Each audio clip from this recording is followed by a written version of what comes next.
All right, what's up, fellas? How we doing? We got a little Tuesday 5-game slate, or Thursday. God, I got my days mixed up. We got a Thursday 5-game slate. Pretty big day of news, and holy shit, Donovan Mitchell just got ruled out. Of course he did. God damn it, man. Every time I go live, I swear to God, every time I go live, somebody gets ruled out that I didn't expect to be out. All right, well, godly. I'm going to have to update some stuff, guys. Give me a minute. I did not expect Mitchell to get ruled out, and I didn't expect it to come right this second. That changes a lot now. Yeah, there's going to be a lot to like from Utah. So without Mitchell, Mike Conley, Jordan Clarkson, I mean, it really benefits everyone, but especially the guards. Rudy Gobert, I don't think really matters too much for Gobert, but Conley, Clarkson, Ingles probably starts if I had to guess. There's a lot to like from Utah now. I have to update these real quick. Just give me a second, guys. But if you have questions for tonight's slate, you can throw those in chat. We'll get some questions answered, just for the next 20-25 minutes. I'm not going to go live for too long today because I'm going to have to go update a lot of stuff.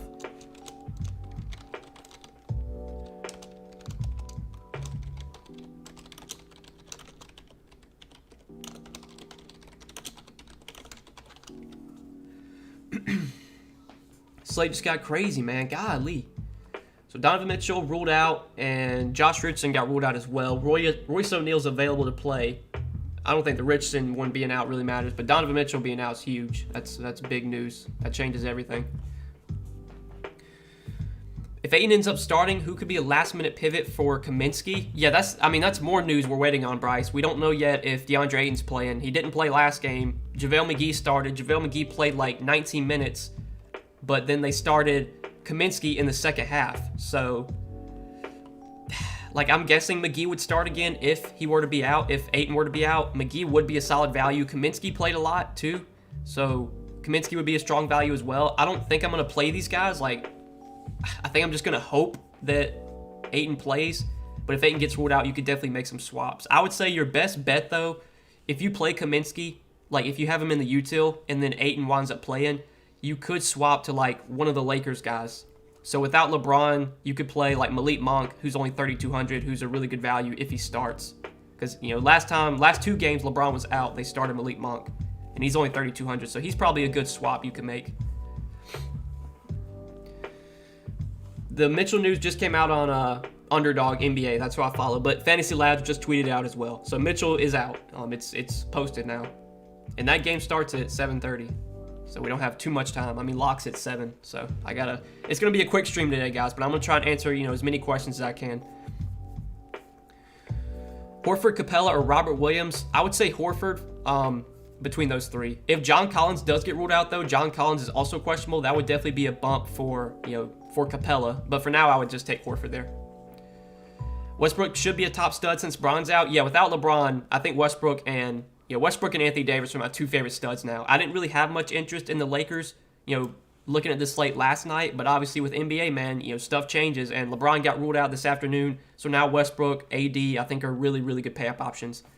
Without the 2 games without LeBron, Westbrook put up 64 and 59 DraftKings points, and then the 2 games without LeBron, AD put up 70, and then he had a down game 44, but obviously without LeBron, the usage for both AD and Westbrook, goes way up. And those are going to be the 2 guys that really, dominate the usage.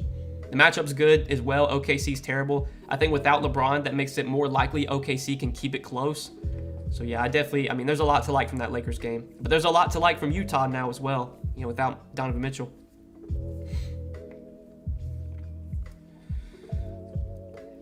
Wayne Ellington's back, so that would affect Monk. Yeah, Wayne Ellington is going to play. I don't know how many minutes they give Wayne Ellington. He hasn't played yet this season. I would still think that Monk is ahead of him, in the rotation. I would think Monk's going to play more minutes than Wayne Ellington. I think Wayne Ellington will probably be a consistent part of the Lakers rotation, but he's, I don't know if he's ready to play massive minutes yet. I think Wayne Ellington gets some run, but I don't think it's going to affect Monk too much. We're going to have to wait and see what the starting lineup is, though. Last time LeBron was out, they went with Monk in the starting lineup. If they start Monk again, that means they're going to have to play really small. They would probably start Westbrook, Monk, Avery Bradley, who's been starting lately. They would have to play Kent Bazemore at the 4, basically, if they were to start Monk. What I feel like they're going to do is I feel like they're going to go back to starting DeAndre Jordan at center. So they're going to go Westbrook, Avery Bradley, Bazemore, Anthony Davis, and like DeAndre Jordan. I feel like that's what they're going to do. But if Monk starts, he's a really good value, I think, because he's super cheap on DraftKings. Utility under 4,300 besides Cade, I would probably say Şengün. Şengün's like 4,100 without Daniel Tice. With Tice out again, Şengün started last game in place of Tice, played 26 minutes. He's one of these guys that, you know, struggles with fouls. Foul trouble is going to be an issue for him. But if he can stay out of foul trouble, he's probably going to play like 28, 30 minutes. And I think even if the Rockets like get the crap beat out of him here, I think Şengün would maybe still play in a blowout because, you know, he's one of their young guys they're trying to develop. So he feels pretty safe, honestly. And, you know, he's a productive player when he gets minutes. He's been like a fantasy point per minute player this season. So he would be my pick there. Gallo, if Collins sticks, I think Gallo would be a pretty good play. We'd have to wait and see what the starting lineup is. You know, last season, whenever Collins got ruled out, whenever Collins missed games, they would start Gallo in place of Collins. Are they going to do that, you know, here? I don't know. But if Collins gets ruled out and Gallo starts, I would definitely like Gallo for value as well. Interested in Trey Lyles. No interest in Trey Lyles for me. Detroit as a whole, I'm not that high on. I think Cade Cunningham's a good value on DraftKings once again because he's super cheap. But I'm not really playing any other Pistons, I don't think, on this slate. Especially since we now that we have some good plays on Utah, Conley, Clarkson, you know, Bojan, I think gets a little boost. Obviously, Joe Ingles gets a bump. Like, those guys are better plays, just in my opinion.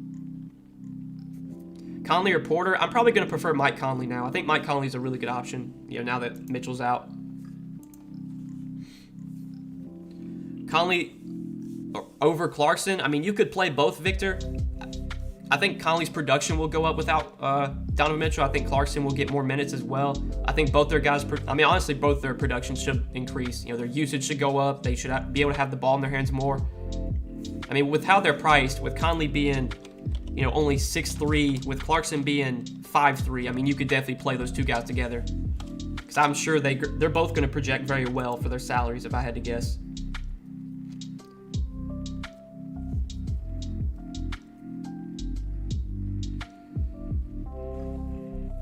Cade's still shaking off the rust, you think? I mean, yeah, he's not been great, I'll be honest. Like, Cade Cunningham has not been good at all so far this year.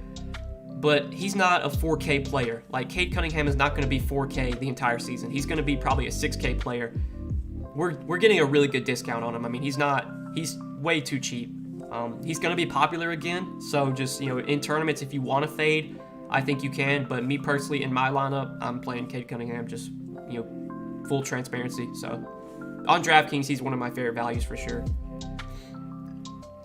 Who you like from the Jazz now that Mitchell's out? It benefits a lot of guys. I think, you know, Conley, Clarkson, Joe Ingles are probably the three that benefit the most. And you could play all three of those guys in the same lineup. I think it's totally fine. Because obviously Utah, you know, they're underpriced for, you know, now that Mitchell's out. Like, obviously DraftKings didn't assume Mitchell was going to be out, so, you know, you're getting good price points on Conley, Clarkson, Ingles. Like, Conley would be 7,500 if they knew Mitchell was out. Clarkson would be like 6,500. Ingles would be like close to 6K. So you're getting all those guys probably $1,000 too cheap.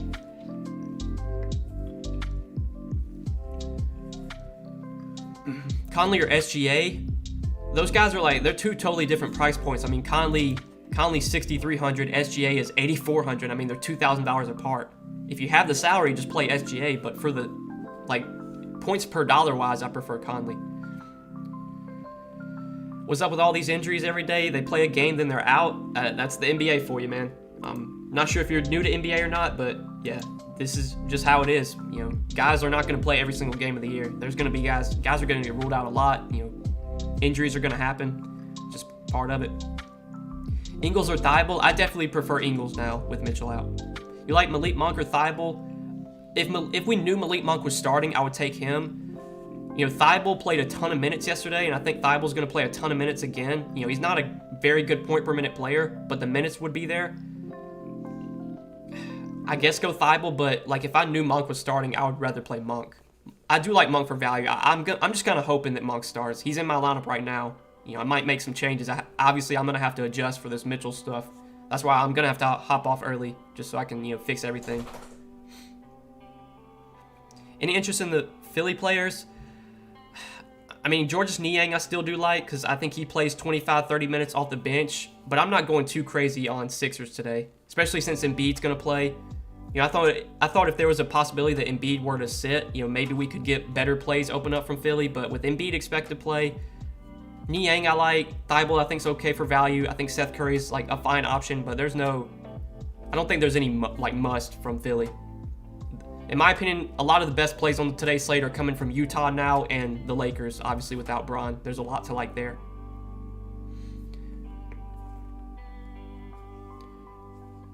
On Yahoo, how does it sound to play Lowry, Clarkson, Conley, Butler, Niang, Ingles, Horford, Westbrook? I think that's very solid, Daniel. I like that a lot. Would you like in low Westbrook on FanDuel, only 9,200?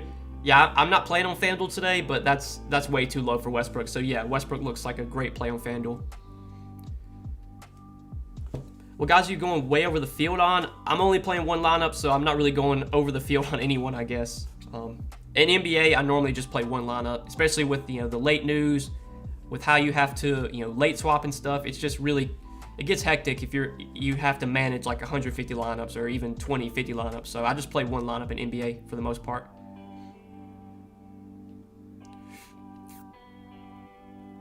Clarkson or Curry? Clarkson's shot's been off. I prefer Clarkson now with Mitchell out.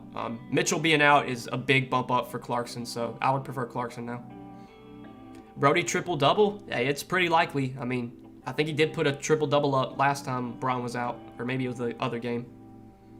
But Westbrook's 2 best games of the year have come when LeBron's been out.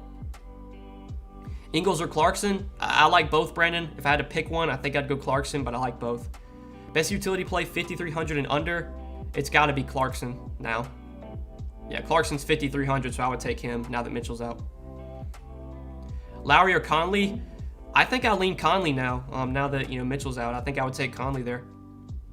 Hero and Butler, same lineup. I think that's fine, Javier. I'm not going too heavy on the Heat today. I think I'm really going to be focusing on Utah and the Lakers. Like, those are the teams I think have a lot of good plays from them. But if you want to play Hero and Butler together in the same lineup, I don't hate it. Like, I think it's fine. Jimmy is still a good pay-up option. Jimmy's not as high on my list now that Westbrook and AD look like really good plays without LeBron. But Jimmy's still a good stud. I think Jimmy gets a little bit lower ownership now, now that everyone's going to be focusing on Westbrook and Anthony Davis. Like right now, Jimmy's projected on DraftKings, let me see what his ownership is. Jimmy's projected for 11% ownership. So, yeah. I mean, yeah, Jimmy's an 11% ownership on a 5-game slate. Jimmy Butler's a really good play for sure. Thoughts on Al Horford? Do you like a better center for cheaper? I think Al Horford's a fine option. Now on DraftKings, his price does feel about right. Like he's 7,400 on DraftKings now, so I don't think he stands out as like a core piece of my lineup. But if I have 7,400 left, I'm fine playing Horford. Horford's been great this year. He's been producing at a really high level. I don't know if it continues, but I think Horford's firmly in play still. You like Carmelo Anthony today? I think without LeBron, Carmelo's in play. I don't think Carmelo at his DraftKings price, I'm like, he's not someone I'm getting thrilled to roster. If he fits into my lineup, I'd be fine playing him, but I'm not building around Carmelo. But he is in play for me. I think there is a little bit more upside for him, with LeBron out. LeBron's a high usage player, so getting LeBron off the floor, that's going to allow for a lot of guys to benefit. Any interest in Bam? I think Bam's in play as well. I mean, if you're going to pay up at center, I think Bam's probably my favorite option. Like, I would probably take Bam over Rudy Gobert. I'd take Bam over Christian Wood. So, I mean, yeah, I like Bam quite a bit. If I'm not paying up for Bam at center, I'm probably going to go cheap for someone like Şengün, or you could go to the Phoenix guys and hope that, Ayton gets ruled out. You could play JaVale McGee or Frank Kaminsky. Hope, McGee gets ruled out. Or hope Ayton gets ruled out. But if I'm paying up at center, Bam's my favorite option. Obviously, AD I like a lot, but I'm considering AD a power forward. KJ Martin, 3,700 on FanDuel without Tice. I think KJ Martin's definitely in play for value. I think he played 28 minutes last game when Tice was out. I mean, Tice being out really benefits KJ Martin, and it benefits, Şengün as well. They started Şengün alongside Christian Wood. They'll probably do that again tonight, but I think KJ Martin does get a lot of run off the bench. And in a scenario where it's a blowout, I think KJ Martin would probably play in a blowout. So he feels pretty safe, and he's a productive player when he does get minutes. Thoughts on Frank Kaminsky? Frank Kaminsky is a good play if we know that Ayton's out. That's just the one concern. We don't have any update on DeAndre Ayton. If DeAndre Ayton plays, I have no interest in Frank Kaminsky. If you tell me that DeAndre Ayton's out, I think Frank Kaminsky would be a very good value. Him and JaVale McGee would be really good values. Ingles I like. Now that Mitchell's out, I'm expecting Ingles starts. So Joe Ingles, Jordan Clarkson, Mike Conley, all those guys look like pretty good plays now. I just refreshed the projections I use, and the Jazz guys are way up on top of the projections now as like best values. Clarkson, Conley, they're way up here. Ingles as well. There's a lot to like from Utah now. I mean, Donovan Mitchell is a really high usage player, so getting him off the court, there's going to be a lot of guys that benefit. See if they change the projections.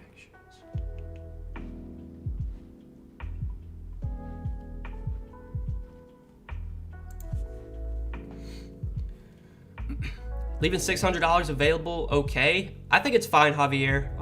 If you don't see really anywhere you would upgrade, I think it's fine to leave that on the table. Normally in NBA, I don't leave too much on the table. But if there's nowhere you see where you could upgrade, I think it's fine. Chris Paul, he's a fine play for me. At his DraftKings price, he doesn't really stand out, though. Josh Giddey, I think, is decent as well. Neither of those guys I'm really building around tonight, but if they fit into my lineup, Tom, I'm fine playing them. Kaminsky or McGee? I want to say McGee because he would probably start again, but last game, McGee started and Kaminsky played more minutes, so I would say McGee if he starts again, but you can't go wrong with either one. I guess if Ayton were to get ruled out, I mean, you could play Kaminsky and McGee together because they're both so cheap. It could definitely work out. Who do you like utility spot on Yahoo, Lowry or Capella? I would say Lowry, but I think if John Collins gets ruled out, that is a little boost for Capella, definitely. But I would say Lowry. SGA could go low on tonight, and OKC may be able to stay in that game with LeBron out. I think SGA is a good play for sure.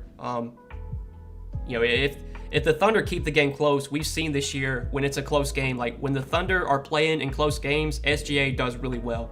SGA has his bad games have come when the Thunder get blown out. So if the Thunder keep the game close tonight, SGA is probably going to have a good game. I would for sure say that. Conley instead of Westbrook and pay up somewhere else. I mean, I'm still prioritizing getting Westbrook in because I think Westbrook's my favorite stud on the slate, but Conley's a great play as well, in my opinion. So, I mean, you could play Conley and Westbrook together. I think that's probably the best way to go, honestly. What's up, Noah? Good luck tonight, my brother. Any luck last night? I had a decent lineup, Alec. I did min cash. I didn't cash in everything, but I got some money back last night. I think my lineup scored like 271 or something, 272. So it was enough to cash in some of my GPPs. I didn't profit last night, but I was able to at least, get some money back, I would guess. I mean, Embiid killed me last night. I had Embiid. I had, who else did I have? I can't remember. But Embiid was the big, down. He was the big letdown for me. And Embiid was low owned yesterday, too, man. So annoying. Embiid's a game time decision. I assume Embiid's playing. I think we got word that he intends to play, but just keep an eye on that. The Sixers game starts at 7 o'clock. It's the first game of the slate, so we'll know before lock if Embiid's in or out.